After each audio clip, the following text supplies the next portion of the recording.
ဒီနေ့မှာတော့ခါတိုင်းနေနဲ့မတူဘဲနဲ့အရသာလေးကအရန်ကိုမိုက်တဲ့ဟင်းပွဲလေးတစ်ခုနဲ့မိတ်ဆက်ပေးမယ်ဗျဟင်းပွဲလေးနာမည်ကတော့စီချွမ်းစတိုင်ကြက်60ကျော်လေးဖြစ်ပါတယ်ဟုတ်ကဲ့အားလုံးပဲမင်္ဂလာပါဒီနေ့လေးမှာတော့စီချွမ်းကြက်60ကျော်လေးကိုမျှဝေပေးသွားမှာဖြစ်ပါတယ်ဗျဟုတ်ကဲ့ပါကြက်60ကျော်ဖို့အတွက်ကျွန်တော်တို့အသားလိုပါတယ်အသားကတော့ကြက်ပေါင်သားကိုပဲသုံးပေးရမှာဖြစ်ပါတယ်ဗျတခြားအသားကိုသုံးလို့လုံးဝမရပါဘူးเนาะဒီဟင်းပွဲက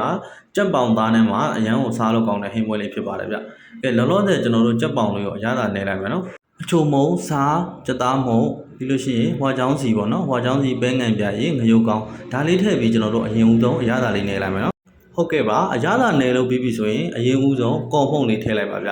ကော်မှုန့်ထည့်မယ်ပြီးတံပူရမှုန့်ထည့်မယ်ပြီးဂျုံမှုန့်ထည့်မယ်နော်ဒါတော့ကျွန်တော်တို့ပုံမှန်ဆိုရင်၃မျိုးလုံးကိုရောပြီးတော့မှကျွန်တော်တို့ကဆက်ထားတာပေါ့နော်ဘူးလေးနဲ့ထည့်ထားပါတယ်ဗျပြီးရင်ကျုပ်ကာလေးထည့်လိုက်ပါအဲ့ဒါလေးကိုနှံ့အောင်နေမယ်နော်နှံ့အောင်နေမယ်ဂျုံမှုန့်ကော်မှုန့်ပြီးရင်တံပူရမှုန့်ရောထည့်ထားတဲ့အတွက်အသားကကြော်လိုက်လို့ရှိရင်လည်းအပြင်ကကျွတ်နေပြီမှာအတွင်းမှာဣပြီးတော့အရန်ကိုစားလို့ကောင်းပါတယ်ဗျတကယ်ချင်းတို့အိမ်မှာလုပ်ကြည့်လို့ရပါတယ်နော်ဆိုင်မှာကြော်စရာတွေဆိုရင်လည်းကိုယ့်ကိုစမ်းပြီးလုပ်ကြည့်ပါ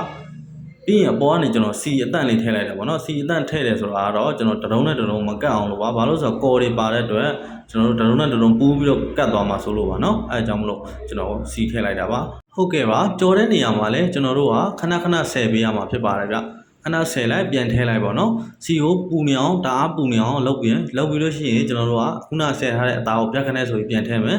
ပြီးရင်ခဏထားမယ်ပြန်ဆယ်မယ်ပြန်ထည့်မှာပေါ့နော်ဒီပုံစံမျိုးလေး၃ခါလောက်လုပ်ပေးလိုက်မယ်ဆိုရင်တကယ်ချင်းတို့ကြော်တဲ့အသားကျွတ်ပြီးတော့အရန်ကိုစားလို့ကောင်းမှာဖြစ်ပါတယ်ဗျ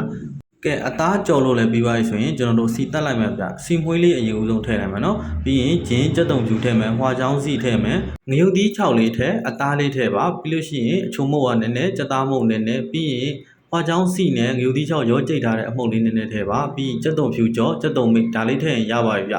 ကဲရပါပြီခင်ဗျာစီချွမ်းကြက်60ကျော်လေးပါစီချွမ်းကြက်60ကျော်လေးကတကယ်ချင်းတို့သိတဲ့လူလည်းရှိတယ်နော်တချို့လုံးဝမသိသေးတဲ့တကယ်ချင်းတွေလည်းရှိပါတယ်ဒါကလုံးဝမသိသေးတဲ့တကယ်ချင်းတွေအတွက်ဘ ഹു တွေ့တာတစ်ခုခုရအောင်မျှဝေပေးလိုက်တာဖြစ်ပါတယ်ဗျဟုတ်ကဲ့ပါနောက်ဗီဒီယိုမှာပြန်ဆုံကြမယ်တကယ်ချင်းတွေ